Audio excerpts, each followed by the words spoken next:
Bienvenidos a Contextos Gastronómicos, un espacio académico que pretende generar diálogos con propósito, conversaciones que nos permitan educarnos en esta materia, un espacio para conocer y de esta manera valorar los diferentes actores que intervienen en la cadena de valor de una industria en permanente crecimiento, con grandes retos, oportunidades y con una historia que sin duda corresponde a la misma historia de la humanidad.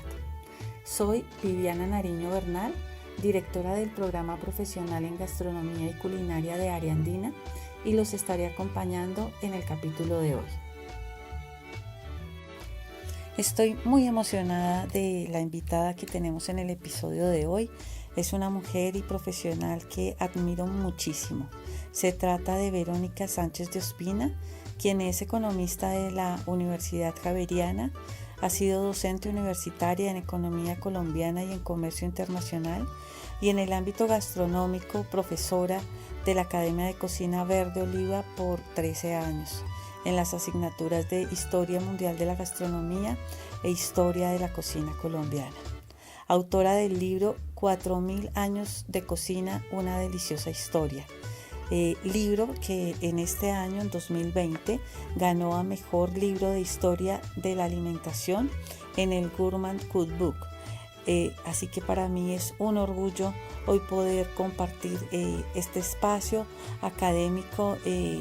Estamos súper honrados con que haya aceptado esta gran invitación. Gracias al programa profesional en gastronomía y culinaria de Área Andina por esta invitación que me hacen hablar de la influencia de los antiguos romanos en aspectos tan importantes de la gastronomía actual como la cena, el banquete, el uso de la sal, el vino, el pan, el exagerado o no uso de las especias y tantos otros temas en que ellos influyeron en la gastronomía. A ti, Verónica, de verdad, muchas gracias por acompañarnos. ¿Qué te parece si para iniciar este recorrido empezamos con una contextualización sociohistórica de la cultura romana?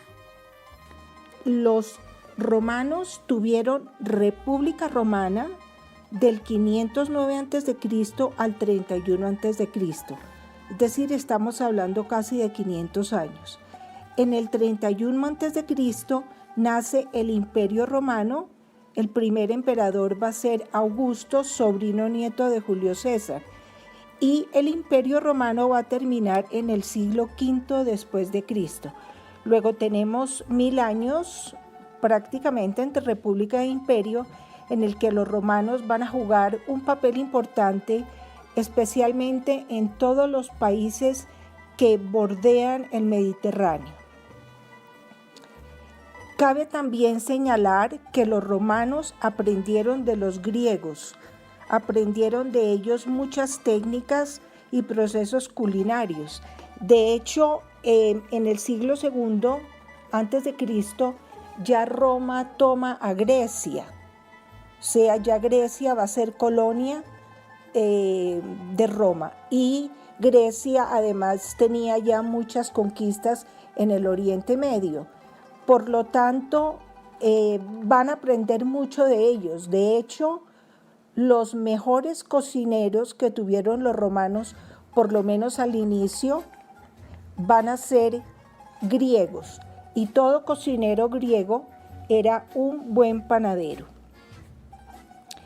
Bueno, entonces quisiera detenerme un poquito en dos temas en los que ellos van a influir muchísimo. Y es en la fabricación de harina de trigo para el pan y en la obtención cada vez de mayores cantidades de aceite de oliva. Uno de los mayores aportes que hace el Imperio Romano a la cocina del mundo, y que no solamente va a ser útil a la cocina del mundo, sino en otros aspectos de la ingeniería, es el invento del molino de agua. En este tipo de molino, el que produce la energía es la caída del agua, y ese tipo de molinos va a permitir que el trigo, que era el cereal y sigue siendo el cereal más importante para la panadería, pues se pudieran obtener mayor cantidad de harinas de trigo de buena calidad y grandes cantidades de aceite de oliva, o mucho más que las que se venían obteniendo antes. Los griegos fueron excelentes también para obtener el aceite de oliva y para elaborar harina de trigo para hacer panes de primera calidad. Pero los romanos, con el invento del molino de agua, van a dejar un legado extraordinario. Y la cantidad de harinas blancas, que era lo que le interesaba sobre todo a las élites, pues aumentaron en volumen porque se podía moler mucho mejor el cereal y el rendimiento era mucho mayor. Además, en menor tiempo se producía una mayor cantidad de harina y también una mayor cantidad de aceite de oliva. Recordemos que toda la cocina del Mediterráneo se basa fundamentalmente en 3 productos que son la vid para obtener el vino, los olivos para obtener el aceite de oliva, y también obtener aceitunas de mesa, y el trigo para obtener el pan. Se puede hablar de una trilogía que viene siendo importante desde Grecia, que fue la primera civilización europea. Pero quiero recalcar que aquí el legado es el molino, el que permite aumentar la producción de harina, de aceite de oliva y con el tiempo de muchos otros más productos. Bueno, cabe recordar que una buena parte del trigo que le llegaba a Roma procedía de Egipto. Egipto fue una provincia romana ubicada, todos lo saben, en África. Entonces el trigo de allí era el mejor y Roma cuidaba de que ese trigo solo le llegara a ellos al puerto de Ostia. También cabe señalar que mejoraron los sistemas de riego. Y esta producción, estos sistemas de riego van a mejorar la producción de los huertos. Entonces, cuando uno lee y mira las recetas, por ejemplo, de Marcus Gavius Apicius, que va a ser el chef importante del Imperio Romano y por muchos considerado el primer chef de la humanidad, pues se observa mucho la producción de verduras en los huertos. O sea, se le da mucha fuerza al consumo de verduras de todo tipo, repollos, coles, cebollas, apio y en fin, muchas otras más. Desde el punto de vista de la vid, quisiera decir lo siguiente. Los romanos aprenden también de los griegos aprendieron de los egipcios a cultivar la vid y a hacer excelentes vinos. Pero los romanos van a hacer varias cosas importantes. Primero, una de las cosas importantes que van a hacer es, no solamente se va a cultivar la vid alrededor del Mediterráneo, especialmente en los países europeos, o sea, los países del Mediterráneo, de Europa, que tienen cosas sobre el Mediterráneo, sino que van a subir esa producción. Es decir, por ejemplo, en Francia van a lograr que la vid se pueda producir de muy buena calidad en sitios ya lejanos al Mediterráneo. Los cultivos de la vid de los romanos llegaron inclusive a Bélgica. Llegaron por ejemplo, a la región del Mosela, que tiene límite entre Francia y Alemania. Ellos van a conocer diferentes tipos de uva, o sea, lo que nosotros llamamos cepas. O sea, saben de qué lugar del Mediterráneo, de qué provincia romana está el mejor vino tinto o el dulce. El dulce, por ejemplo, había una cepa que conocían los griegos y ellos también la van a usar, que es la uva moscatón. Cabe señalar también que los romanos consumían el vino Les gustaba a veces tomarlo caliente y le agregaban, por ejemplo, miel para endulzarlo. Ellos consideraban que el vino dulce duraba mucho más.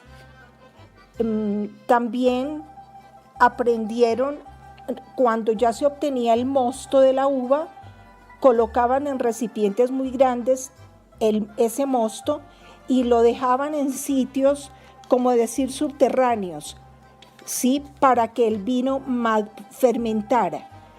Estos vinos los dejaban destapados y luego, cuando ya el vino estaba en su punto, o sea, ya se había fermentado, lo colocaban en ánforas que tapaban con tipos de breas o tipos de cemento, y le colocaban también el nombre del cónsul, donde había sido, del lugar del cónsul donde venía ese tipo de uva. Esas son cosas importantes porque la cultura del vino nunca se interrumpió.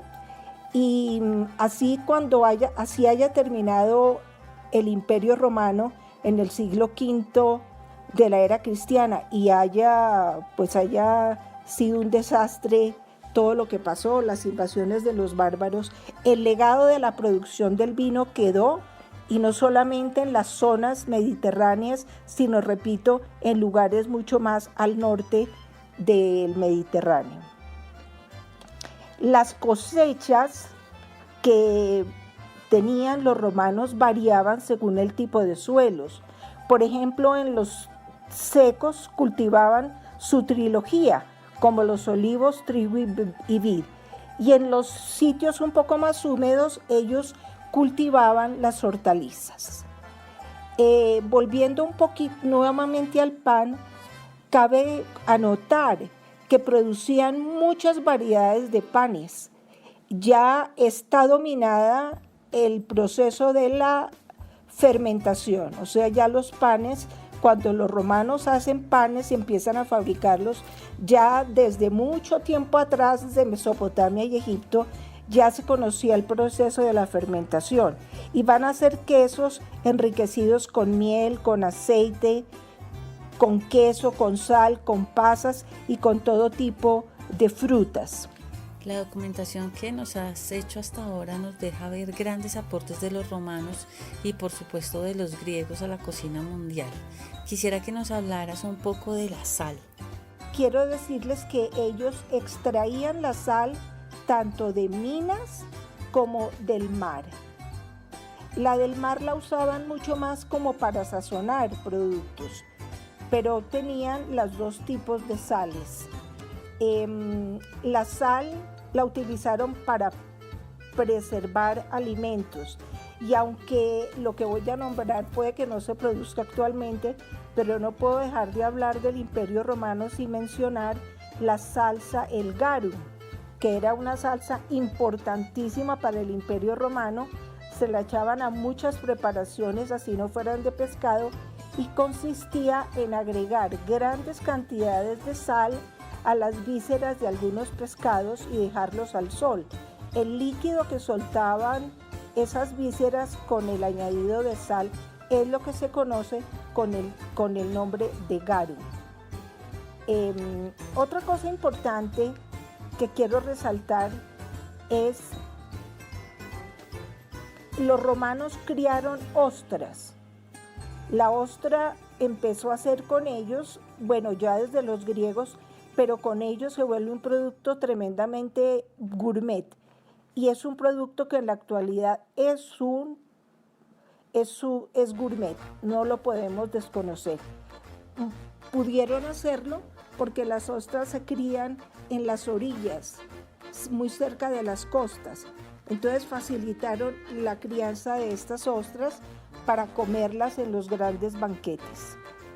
También ellos practicaron la helicicultura, que es la crianza de los caracoles. Los alimentaban con leche y moho, los colocaban en unos sitios especiales y lograban engordar al caracol, bueno, ya de un tamaño que muchas veces el animal no podía volver a meterse en su concha. Pero son dos productos que en la actualidad son productos gourmet, ¿no? No estoy diciendo que ellos lo inventaron, pero sí estoy diciendo que fueron importantes en desarrollar técnicas para engordar los caracoles y para producir ostras, pero son productos que ya se conocían.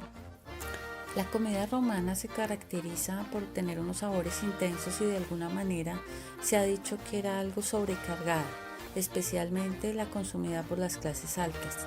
¿Cómo era esa relación con las especies y los condimentos?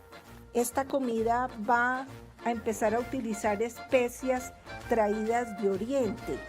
El personaje Marcus Gabrius Apicius va a utilizar especialmente el jengibre, la pimienta, va a utilizar especias como el cardamomo, van a utilizar también las especias del Oriente Medio como el comino, el azafrán, la mostaza, pero muchas preparaciones van a ser sobresaturadas con estos ingredientes y muchas veces se les va a añadir miel, vino, vinagre, etc. Entonces es importante tener en cuenta que en la cocina del Imperio Romano, y va a durar muchos siglos, se inicia para las clases altas la sobresaturación. Para terminar, Verónica, quisiera que nos contaras un poco sobre la influencia en el acto de comer, si se pudiera decir así. ¿Cuáles fueron sus aportes en esta materia? Las clases altas tenían a lo largo del día 3 tipos de comidas. Tenían el desayuno, que podía ser ligero. Por ejemplo, podían comerse un pedazo de pan bañado en aceite de oliva o lo podían bañar en vino.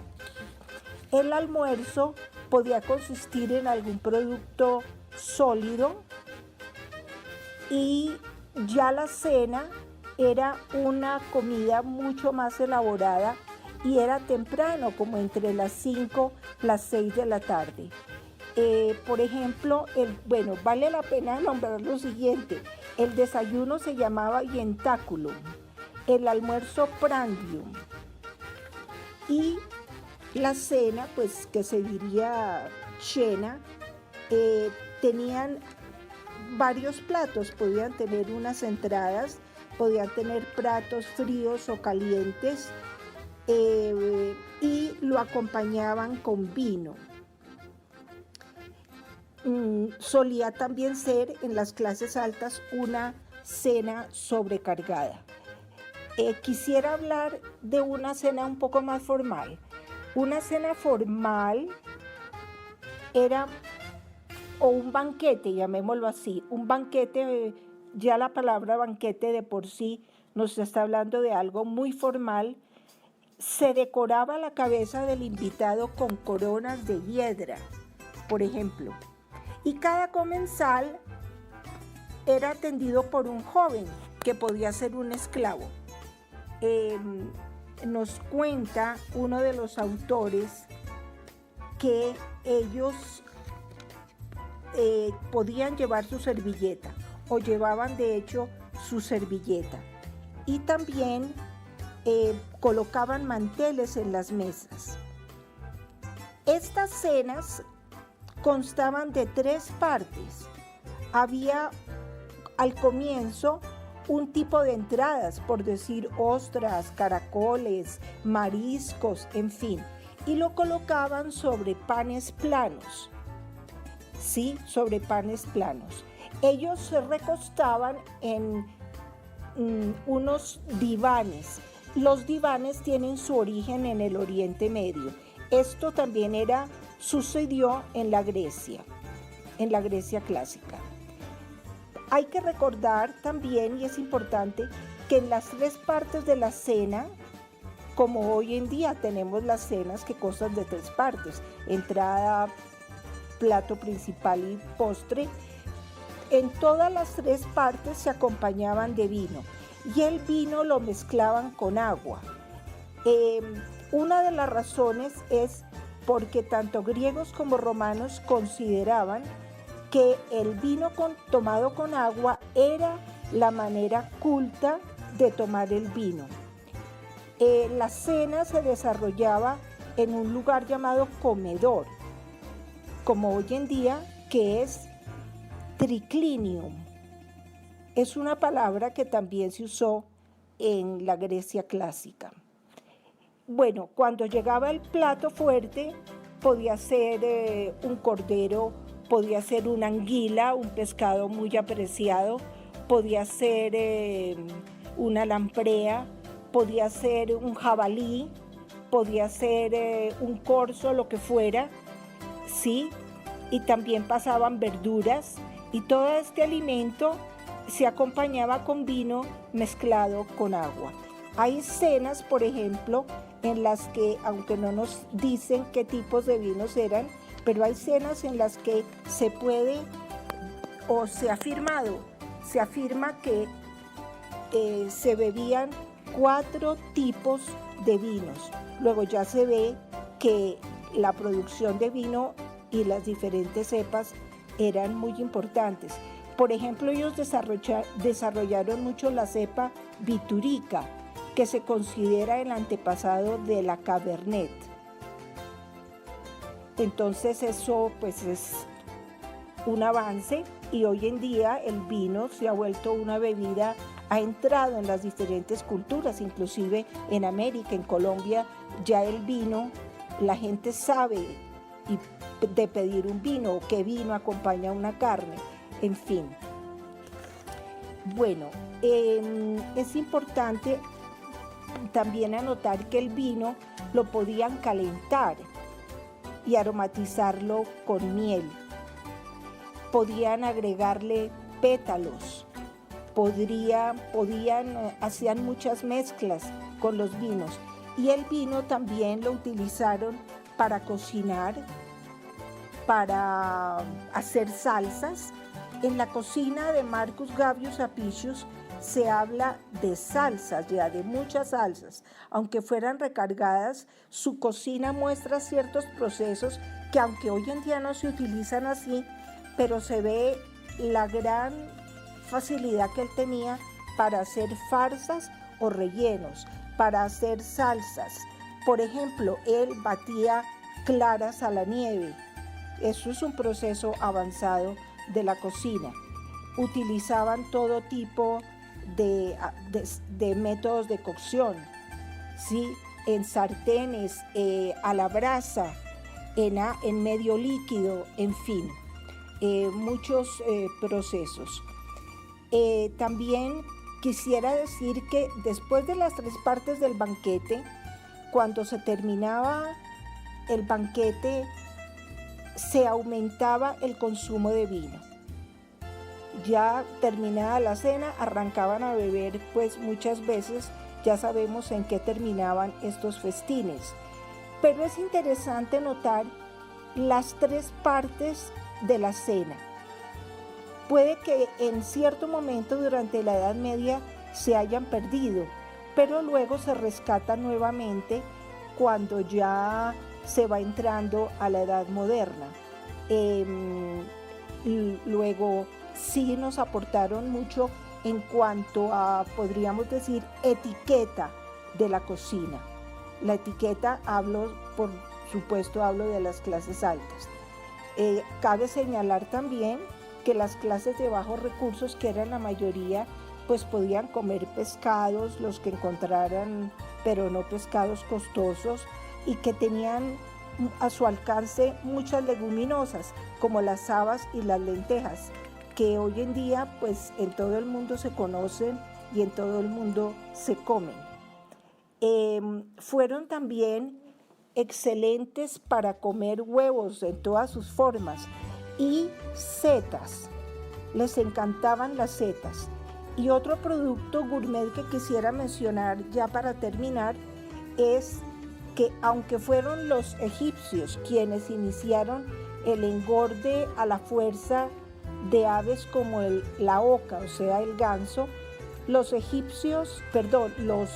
romanos También las engordaron a la fuerza, pero con higos, pero con el fin de comerse su hígado, que es lo que realmente conocemos como foie gras. Es decir, un foie gras es un hígado graso de un ave que ha sido engordada a la fuerza. Te damos nuevamente las gracias, Verónica, por compartir tu conocimiento con nosotros, por este tiempo que nos has regalado. Y bueno, invito a todos nuestros estudiantes a que consulten tu libro, 4000 años de cocina, una deliciosa historia. Lo tenemos en nuestra biblioteca y pues también los invitamos a que lo adquieran. Es un documento maravilloso. De hecho, el de nuestra biblioteca tiene una dedicatoria muy especial para todos nuestros ariandinos. Verónica, mil y mil gracias, y sé que es la primera, pero no va a ser la última vez que te tengamos en contextos gastronómicos. Ojalá pueda en otro momento compartir algún otro tema. Lástima que no lo puedo hacer en vivo, las circunstancias no nos lo permiten, pero ojalá los entusiasme y queden con el deseo de conocer y de investigar un poco más. Muchas gracias. Este capítulo fue producido por el Programa Profesional en Gastronomía y Culinaria y editado por el Centro de Recursos Educativos de Área Andina. Muchas gracias por escucharnos.